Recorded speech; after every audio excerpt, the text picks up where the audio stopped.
എന്തെങ്കിലും കേൾക്കുന്നില്ലേ? കേട്ടൂടാ? ഞാനിപ്പോ എന്താ ചെയ്യാൻ? നിങ്ങൾക്ക് എങ്ങനെയാണ് കേൾക്കുന്നത്? എനിക്കൊരു കാര്യം എടുത്തു പറയേണ്ടത്, ഞങ്ങൾ ആ കഥാപാത്രം ചെയ്യുന്നത് ലാലേട്ടനാണെന്ന് പറഞ്ഞ ആദ്യ പോസ്റ്ററിൽ തന്നെ പറഞ്ഞിട്ടുണ്ട് ഖലീഫ പാർട്ട് 1 ദി ഇൻട്രോ എന്ന്. ബഹളം വെക്കല്ലേ, ഈ പറയുന്നത് നിങ്ങൾ ശ്രദ്ധിച്ചിട്ട്. നമസ്കാരം ദുബായ്. ആദ്യം തന്നെ ഒരുപാട് നന്ദി.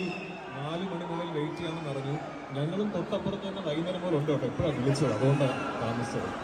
സോ ഒരുപാട് സന്തോഷം, നന്ദിയുണ്ട്.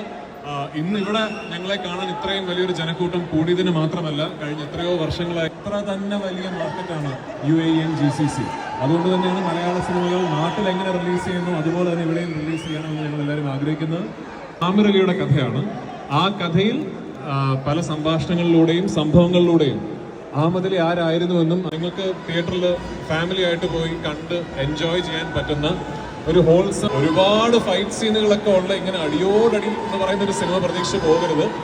ഇത് ഒരു ഫാമിലി ഇമോഷൻസ് ഒക്കെ ആയിട്ട് ഡ്രാമ ഡ്രൈവ് ചെയ്യുന്ന ഒരു കഥയാണ്. ആ കഥയിൽ ആ കഥാപാത്രത്തിനുണ്ടാകുന്ന ചില സാഹചര്യങ്ങളിലൂടെ കടന്നു പോകുമ്പോൾ അടിയും പിടിയും എന്റർടൈൻമെന്റ്, അതാണ് ഈ സിനിമ നിങ്ങൾക്ക് നൽകണമെന്ന് ഞങ്ങൾ ആഗ്രഹിക്കുന്നത്. എനിക്ക് തോന്നുന്നു, ഞാൻ ഇതിനു മുമ്പ് 1-2 സ്ഥലങ്ങളിൽ പറഞ്ഞ കാര്യമാണ്. ഈ ഇത്രയും അധികം ജനക്കൂട്ടം ഖലീഫയെ ഇത്ര ആവേശത്തോടുകൂടി വരവേൽക്കുന്നതിൽ വലിയ സന്തോഷം, വലിയ അഭിമാനം. ഈ 20-ാം തീയതി തിയേറ്ററുകളിൽ സിനിമ എത്തുമ്പോൾ എല്ലാവരും കുടുംബസമേതം പോയി സിനിമ കണ്ട് ഞങ്ങളെ അനുഗ്രഹിക്കണം എന്ന് വിനീതപൂർവ്വം അഭ്യർത്ഥിച്ചുകൊണ്ട് once again thank you all for being here.